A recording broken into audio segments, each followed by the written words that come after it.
Good morning, dear student. Welcome to the Way Up Solution #1 study channel of West Bengal. আমি তোমাদের Dalton sir, তোমরা এখন পাচ্ছ mixed GK practice set GK dose class number 26 26তম ক্লাসের সকলকে স্বাগত জানাই। এবং এখানে তোমাদের আপকামিং পরীক্ষাগুলোর জন্য যে রকমের জিকে দরকার সেই ধরনের জিকে প্র্যাকটিস করানো হবে। প্রত্যেকে কানেক্ট থাকো এবং আমাদের এপ্রিল মাসের ক্লাস রুটিন কিন্তু এটা আছে, প্রত্যেকে একটু দেখে রাখো। এপ্রিল মাসের যে ক্লাস রুটিন পাচ্ছ এখানে সকাল 8:30 থেকে আমরা ক্লাস পাবে দা ওয়ে আপ সলিউশনে। এবং আমাদের টোটাল এই যে ক্লাসগুলোর রুটিন তোমরা দেখছো, এই class total the way up solution এবং TWS একাডেমি ইউটিউব চ্যানেলে করানো হচ্ছে। এবং তোমরা প্রত্যেক ক্লাসের লিঙ্ক নোটিফিকেশন আমাদের ভেরিফাইড টেলিগ্রাম গ্রুপে পাবে। পাশাপাশি আমাদের পেড কোর্স তোমরা পাবে আমাদের নিজস্ব অ্যাপ TWS একাডেমি নামেই আছে, প্লে স্টোরে পাবে। ওকে, তো আমরা আজকের প্রশ্ন আলোচনা শুরু করব। প্রথম প্রশ্ন, সকলের সেশনে যারা কানেক্ট আছো অবশ্যই লাইক শেয়ার করে দাও, শেষ পর্যন্ত কানেক্ট থাকো। ওকে, চলো আজকের প্রথম প্রশ্ন হচ্ছে ICC ইন্টারন্যাশনাল ক্রিকেট কাউন্সিল এর সদস্যদের সংখ্যা কয়টি? বলো। ICC এর ফুল ফর্ম আমরা কি বললাম? ইন্টারন্যাশনাল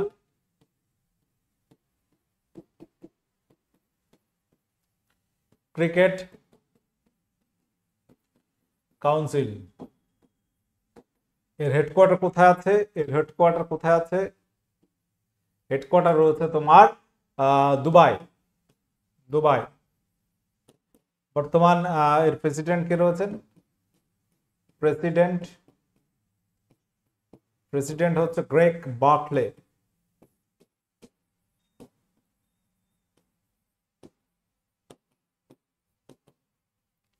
বর্তমান দেখা যাচ্ছে যে এর সদস্য দেশ হচ্ছে 108টি, এর মধ্যে 12টি রয়েছে পার্মানেন্ট, বাদবাকি 96টি পার্মানেন্ট নয়। মোট সদস্য আছে, বাট পার্মানেন্ট যারা টেস্ট খেলে সকলে, ঠিক আছে, যারা টেস্ট খেলে সেরকম দেশ আছে 12টি। ওভারঅল 108টি সদস্য দেশ সংখ্যা। ওকে, আচ্ছা, এবার প্রশ্ন হচ্ছে জৈন কমিশন গঠিত হয় নিম্নের কোন বিষয়ের পর্যালোচনার জন্য? জৈন কমিশন গঠিত হয়েছিল নিম্নের কোন বিষয়ের পর্যালোচনার জন্য? নেতাজির অন্তর্ধান রহস্য, ইন্দিরা গান্ধী হত্যা রহস্য, রাজীব গান্ধীর মৃত্যু সম্পর্কিত, নাকি পিছিয়ে পড়া সম্প্রদায়ের সংরক্ষণের জন্য?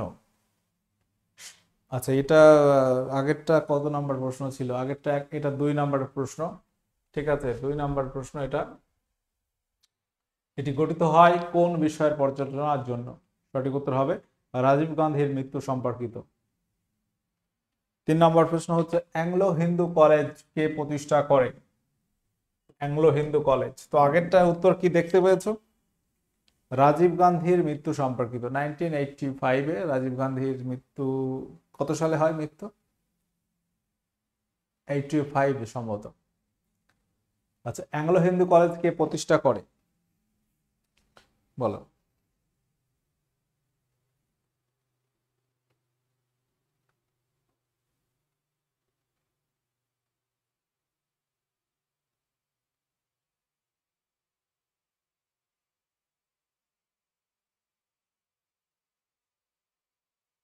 আহ 1991 সালে 21শে মে, বলাটা ভুল হয়েছে।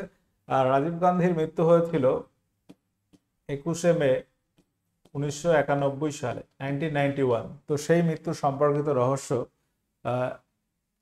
নির্ধারণের জন্য জৈন কমিশন গঠিত হয়েছিল। আচ্ছা, অ্যাংলো হিন্দু কলেজ প্রতিষ্ঠা করেছিলেন রাজা রামমোহন রায় কত সালে?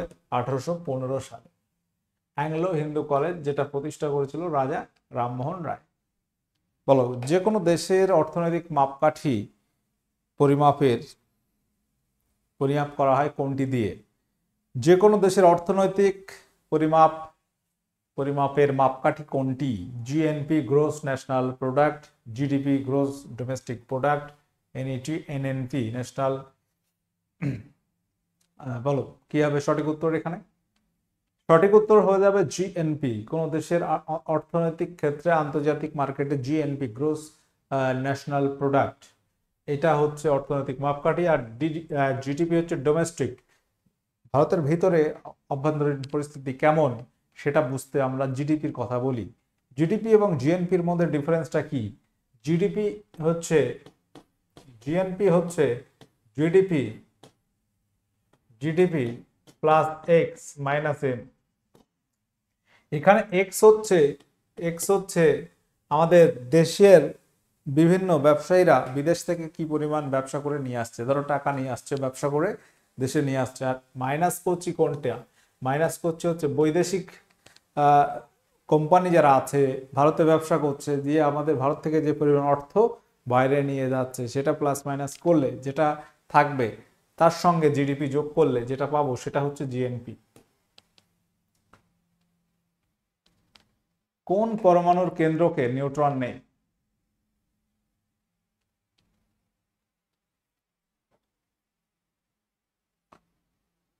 বলো সঠিক উত্তর কি হবে? কোন পরমাণুর কেন্দ্রে নিউট্রন নেই? নিউট্রন নেই এরকম কি হবে? ইলেকট্রন, সাধারণ হাইড্রোজেন, প্রোটন, সোডিয়াম। ইলেকট্রন, সাধারণ হাইড্রোজেন বলতে কি? সাধারণ হাইড্রোজেন মানে হচ্ছে হাইড্রোজেনের আইসোটোপ প্রোটিয়াম। প্রোটিয়াম, এখানে এর সংকেতটা যদি দেখি আমরা 1H1, অর্থাৎ এখানে কোনো রকম নিউট্রন নেই। এটা হচ্ছে ভর সংখ্যা, এটা ভর সংখ্যা, এটা হচ্ছে প্রোটন সংখ্যা, প্রোটন সংখ্যা। ভর সংখ্যা মানে নিউট্রন প্লাস প্রোটন, নিউট্রন প্রোটনের সমষ্টি। কিন্তু এখানে প্রোটন সংখ্যায় তো একটা, ভর সংখ্যা এক, মানে কোনো নিউট্রন নেই। বলো WWF এর সদর দপ্তর কোথায় অবস্থিত?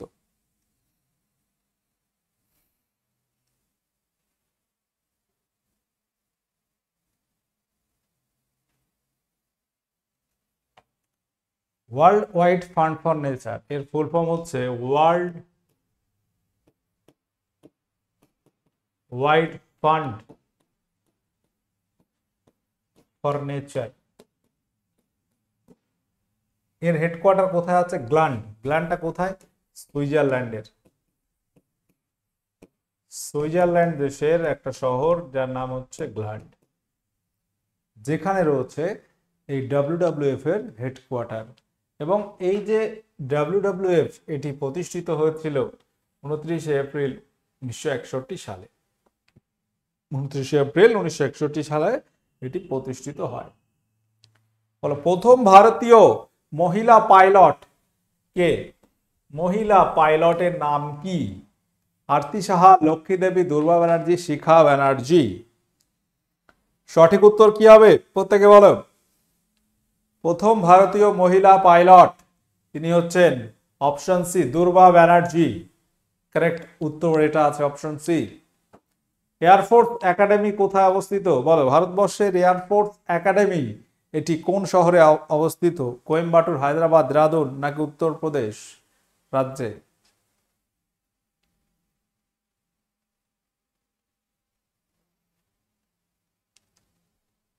ওকে, সঠিক উত্তর হচ্ছে হায়দ্রাবাদে অবস্থিত। হায়দ্রাবাদের জায়গাটার নাম হচ্ছে দন্দিগাল। এখানে এয়ারফোর্স একাডেমি অবস্থিত, যেটা প্রতিষ্ঠিত হয়েছিল 1971 সালে।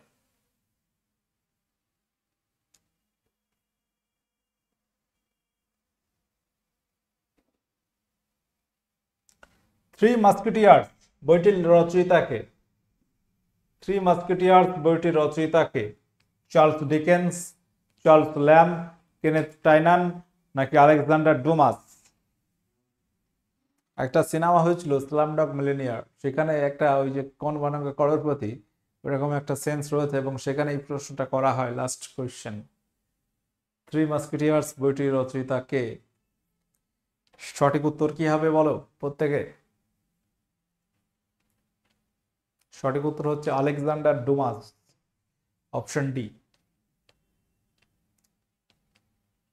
City of seven hills, city of seven hills বলা হয় কোন শহরকে? Rome, Somalia, Vienna, Lhasa. City of seven hills মানে 7টা পর্বতের শহর। ভারতে যেমন পঞ্চ নদের দেশ বলা হয় পাঞ্জাবকে, সেরকম সিটি অফ সেভেন হিলস নামে পরিচিত কোন শহর এখানে? Rome, Somalia, Vienna, Lhasa. সঠিক উত্তর হয়ে যাবে, মনে রাখবে, ইটালির রোম। ইটালির রাজধানী কিন্তু রোম, সেই শহরটাকে বলা হয় সিটি অফ সেভেন হিলস। বলো অজাতশত্রু কোন রাজবংশের রাজা ছিলেন? অজাতশত্রু কোন রাজবংশের রাজা ছিলেন?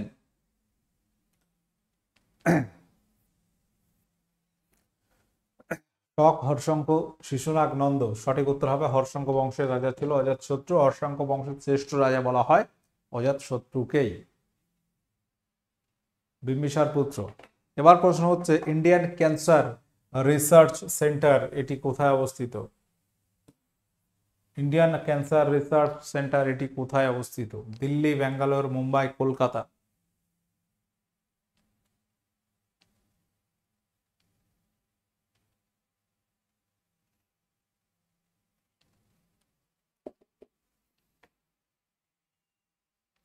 সঠিক উত্তর হয়ে যাবে মুম্বাই। ভারতের সংবিধানকে কে সংশোধন করতে পারে?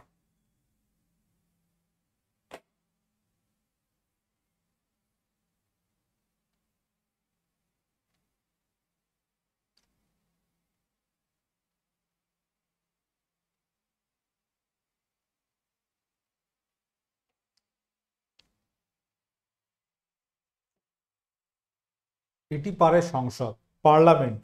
এবং সংশোধন করার যে আর্টিকেল রয়েছে, আর্টিকেল কত? 368। এবং এই সংশোধন পদ্ধতি এটা নেওয়া হয়েছে দক্ষিণ আফ্রিকা থেকে, সাউথ আফ্রিকা থেকে এই সংশোধন পদ্ধতির কনসেপ্ট নেওয়া হয়েছে। বলো মোটরসাইকেলের আরপিএম বলতে কি বোঝায়? আরপিএম এর ফুল ফর্ম এটা তোমাকে বলতে হবে। আরপিএম এটা কি? Revolution per minute, round per minute, radiation per minute, reverse per minute. বলো কি হবে সঠিক উত্তর এখানে?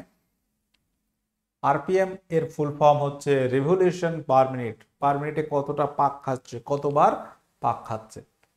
এই রেখেই কিন্তু তোমার ওডোমিটার আছে, ওডোমিটার যন্ত্রে এই যে আরপিএম ব্যাপারটা চলে আসবে, কতটুকু পাক খায়। এবং একবার যে চাকার টোটাল পরিধি ওটা কাউন্ট করা যায়, ওটা তো জানার কথা, একটা চাকার পরিধি কত, এবার সেটা মিনিটে কতবার পাক খাচ্ছে, সেটার উপরে কতটা যাচ্ছে এক মিনিটে, সেটা আমরা বার করতে পারবো।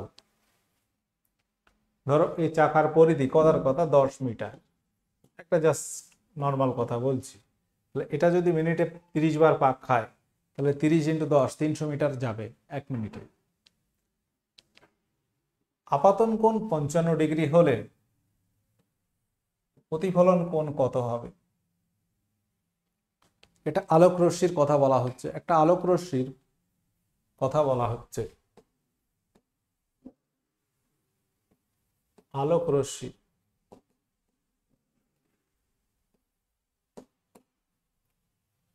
আপাতন কোণ, প্রতিফলন কোণ, দুটো ব্যাপার রয়েছে। একটা আলো ধরো সমতলে পতিত হয়েছে, এই কোণটা এভাবে প্রতিফলিত হয়ে বেরিয়ে যাবে। এখানে যদি একটা অবিলম্ব টানা হয়, এটাকে বলা হয় আপাতন কোণ, এটা 55 ডিগ্রি। আমরা প্রতিফলনের সূত্র থেকে বলতে পারি আপাতন কোণ এবং প্রতিফলন কোণ সমান হবে। তাহলে ওখানে 55 হোক, 65 হোক, 30 হোক, 40 হোক, যাই হোক সেম টু সেম হবে, 55 ডিগ্রি হবে। তাহলে এটাকে বলা হচ্ছে আপাতন কোণ।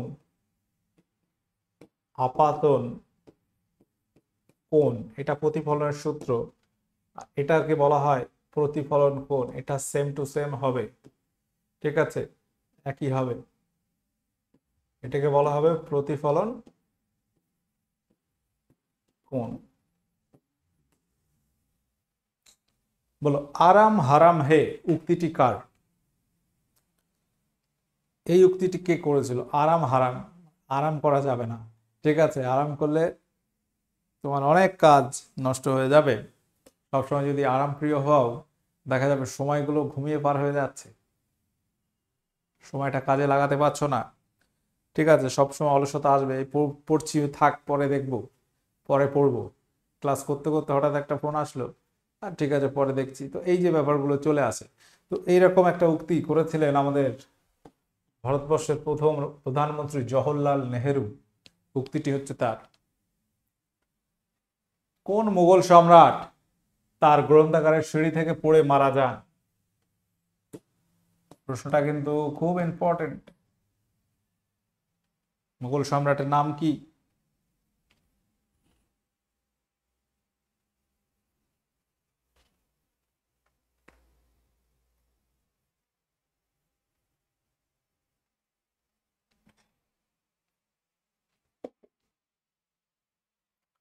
হুমায়ুন, মুঘল সম্রাট হুমায়ুন কত সালে মারা গিয়েছিল? 1556 সালে মারা যায়, জানুয়ারি মাসে। মুঘল সম্রাট হুমায়ুন বাবর পুত্র, তিনি গ্রন্থাগারের সিঁড়ি থেকে পড়ে মারা যান। হুমায়ুন নামা কে রচনা করেন? গুলবদন বেগম। এই হুমায়ুন থেকে প্রচুর প্রশ্ন আসে। হুমায়ুন নামা এটি রচনা করেছিলেন হুমায়ুন বোন গুলবদন বেগম।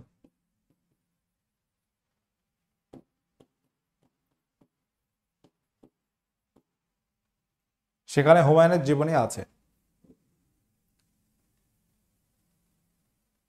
কততম সংবিধান সংশোধনীর মাধ্যমে সম্পত্তির অধিকারকে মৌলিক অধিকার থেকে বাদ দেওয়া হয়? সম্পত্তির অধিকারকে মৌলিক অধিকার থেকে বাদ দেওয়া হয়, বলো কততম সংবিধান সংশোধনীর মাধ্যমে?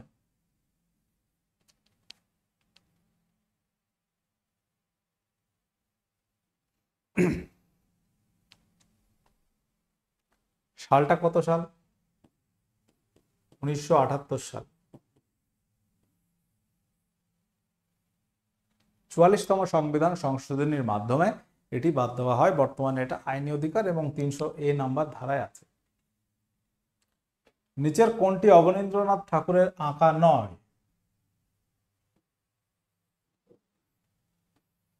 এখানে রয়েছে কি নয়, ভালো করে খেয়াল করো প্রশ্নটা। অবনীন্দ্রনাথ ঠাকুর আঁকা নয় কোনটি? ভারত মাতা, কৃষ্ণ লীলা, শকুন্তলা, অভিসারিকা। চারটি অপশনের মধ্যে কোনটি না তোমাকে বার করতে হবে। অবনীন্দ্রনাথ ঠাকুরের আঁকা নয়, এর মধ্যে রয়েছে শকুন্তলা। অপশন সি এখানে মনে রাখবে, এটা অবনীন্দ্রনাথ ঠাকুরের আঁকা চিত্র নয়। ভারত মাতা, কৃষ্ণলীলা, অভিসারিকা এগুলো তিনি অঙ্কন করেছিলেন। ঈশ্বরচন্দ্র বিদ্যাসাগরের জন্ম হয় কত খ্রিস্টাব্দে?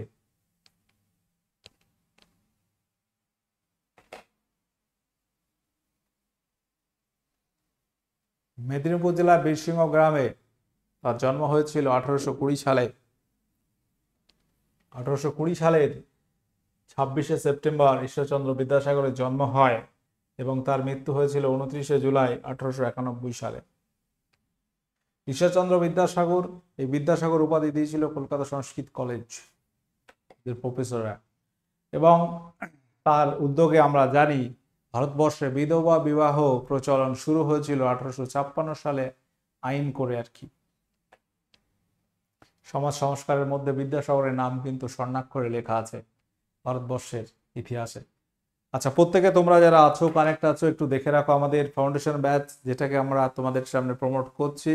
এই ফাউন্ডেশন ব্যাচ অলরেডি শুরু হয়েছে, ক্লাস চলছে, অনেকে পড়ছে। 5 মাসের আমাদের ব্যাচ, যেটা 1 বছর তুমি ভ্যালিডিটি পাবে, অর্থাৎ 24 সাল জুড়ে তুমি আজকে যদি ভর্তি হও, আজ থেকে 1 বছর ভ্যালিডিটি থাকবে। ওকে, এটা মাথায় রাখো। অর্থাৎ তোমার এই বছর যাবতীয় পরীক্ষা এই ব্যাচটা নিলে কিন্তু হয়ে যাচ্ছে। টোটাল সিলেবাস কভারেজ আছে, সায়েন্স প্রত্যেকটা চ্যাপ্টার ধরে ধরে পড়ানো হচ্ছে, ইতিহাস, ভূগোল সবকিছু প্রত্যেকটা একদম চ্যাপ্টার ধরে ধরে ক্লাস করানো হচ্ছে উইথ এমসিকিউ প্র্যাকটিস। তাহলে তোমাদের একটা ফুল প্রিপারেশন হয়ে যাবে এই ব্যাচ নিলে। যারা নিতে ইচ্ছুক দ্রুত নেবে, সময় নষ্ট করবে না। ঠিক আছে, এখানে আমাদের লাইভ রেকর্ড সমস্ত ক্লাসের ফেসিলিটি আছে। তুমি একটা ক্লাস দেখতে পারলে না, পরে রেকর্ড দেখে নিতে পারবে। ইউটিউবের মতোই ফেসিলিটি আছে, কিন্তু এখানে আমরা পুরো পিডিএফ সহ কিন্তু তোমাদের প্রোভাইড করব, যেটা ইউটিউবে করা হয় না।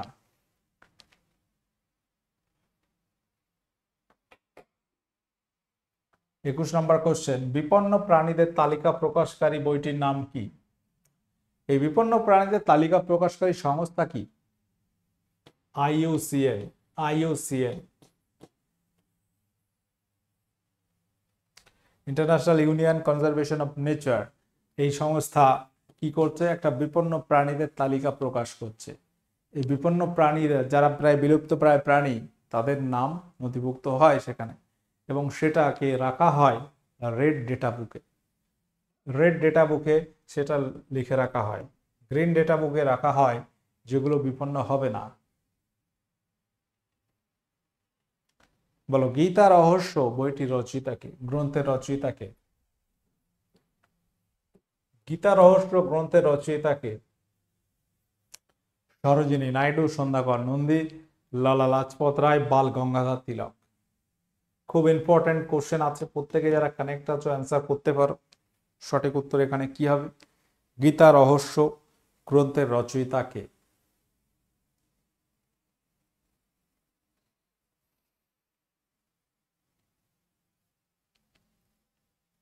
বাল গঙ্গাধর তিলক। বাল গঙ্গাধর তিলক, যার একটা বিখ্যাত উক্তি আছে, স্বরাজ আমার জন্মগত অধিকার। হোম রুল আন্দোলনের পরে তিনি এই উক্তিটা করেছিলেন 1916 সালে। বাল গঙ্গাধর তিলক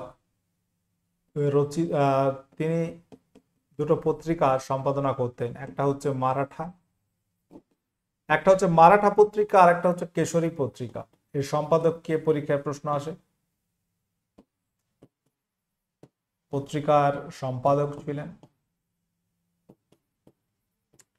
তিনি। দুটো উৎসব চালু করে, একটা হচ্ছে গণপতি উৎসব, গণপতি ও শিবাজি উৎসব চালু করেছিল। তোমরা একটু লিখে রাখবে যে গণপতি উৎসব এবং শিবাজি উৎসব কত সালে চালু করেছিলেন, ঠিক আছে? বাল গঙ্গাধর তিলককে বলা হয় মারাঠা কেশরী। আবার মারাঠা কেশরী পত্রিকার সম্পাদক, দুটো আলাদা পত্রিকা, এবং মারাঠা কেশরী যদি বলা হয় বাল গঙ্গাধর তিলক।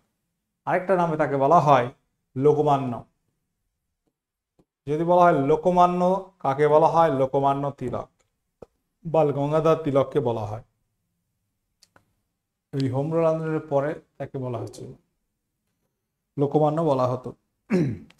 এই বাল গঙ্গাধর তিলক মারা যায় অসহযোগ আন্দোলনের সূচনার দিন 1920 সালে। 1920 সালে বাল গঙ্গাধর তিলক তিনি কিন্তু মারা যাচ্ছেন। এবং তারপরে বাল গঙ্গাধর তিলক একমাত্র গান্ধীজির বিপক্ষে ছিল, এরকম একটা ব্যাপার। গান্ধীজির রাজনৈতিক জীবন শুরু হচ্ছে সেখান থেকেই বলা হয়। গান্ধীজির প্রথম বলা হচ্ছে গণ আন্দোলন, সেটা হচ্ছে অসহযোগ আন্দোলন। আচ্ছা, পরবর্তী প্রশ্ন, মুঘল চিত্রকলার সুবর্ণ যুগ কার আমলে দেখা যায়?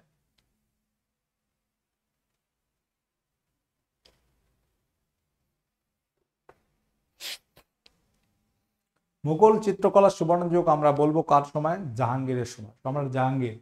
এবং আর্কিটেকচার যদি দেখি শাহজাহানের সময়, অনেক কিছু হয়েছিল। চিত্রকলা সুবর্ণ যুগ যদি দেখি জাহাঙ্গীর হবে, সম্রাট জাহাঙ্গীর, আকবর পুত্র জাহাঙ্গীর, যার প্রকৃত নাম মোহাম্মদ সেলিম। ইউনাইটেড নেশনস এর সদর দপ্তর কোথায় অবস্থিত? বল, ইউনাইটেড নেশনস এর সদর দপ্তর কোথায় অবস্থিত? Geneva, new York, Washington, Switzerland. সঠিক উত্তর হয়ে যাবে নিউ ইয়র্ক। ইউনাইটেড নেশনস যার হেডকোয়ার্টার কোথায়? New York. এটা প্রতিষ্ঠিত হয়েছিল 24 অক্টোবর 1945 সালে। গতদিনের তোমাদের হোমওয়ার্ক ছিল এটা, যে জিকা ভাইরাস মূলত কোন মশা বহন করে? সঠিক উত্তর কি হবে? সঠিক উত্তর হবে এডিস মশা। এডিস মশা যদি বলা হয় ডেঙ্গু রোগ বহন করে কে? সেটাও কিন্তু এডিস মশা হবে।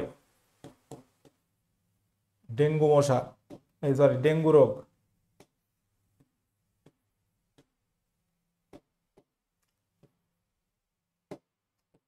ডেঙ্গু রোগ বহনকারী মশাও কিন্তু এডিস হবে। কিউলেক্স মশা কোন রোগ বহন করে? গোদ রোগ। অ্যানোফিলিস মশা ম্যালেরিয়া রোগ ছড়ায়, স্ত্রী অ্যানোফিলিস মশা।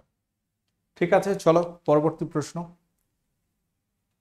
স্পিকার বা ডেপুটি স্পিকারের অনুপস্থিতিতে কে লোকসভায় সভাপতিত্ব করেন? এটা তোমরা হোমওয়ার্ক করবে। আজকের ক্লাস আমি এখানে এন্ড করছি। প্রত্যেকে 26-এর মধ্যে কত স্কোর করলে একটু জানিয়ে দেবে। এবং আমাদের the way of solution TWS academy দুটো ইউটিউব চ্যানেলে ফ্রি ক্লাস হচ্ছে, এগুলো পেতে তোমরা সাবস্ক্রাইব করে রাখো। যারা নতুন আছো কানেক্ট থাকো, নোটিফিকেশন অল করে রাখো। এবং আমাদের পেড কোর্স তোমরা পাবে TWS একাডেমি অ্যাপ। প্রত্যেকে অ্যাপে যুক্ত হও প্লে স্টোরে ফ্রি তোমরা অ্যাপটা ডাউনলোড করো এবং ভেতরে কি কি আছে ফিচার্স দেখতে থাকো। ওকে, সকলে ভালো থাকো, সুস্থ থাকো, সকলের জন্য অনেক অনেক শুভকামনা থাকলো। সেশনটি যদি ভালো লাগে অবশ্যই লাইক শেয়ার করবে, কোনো প্রশ্ন থাকলে কমেন্ট করে জানাও। ওকে, সকলে ভালো থাকো, টাটা।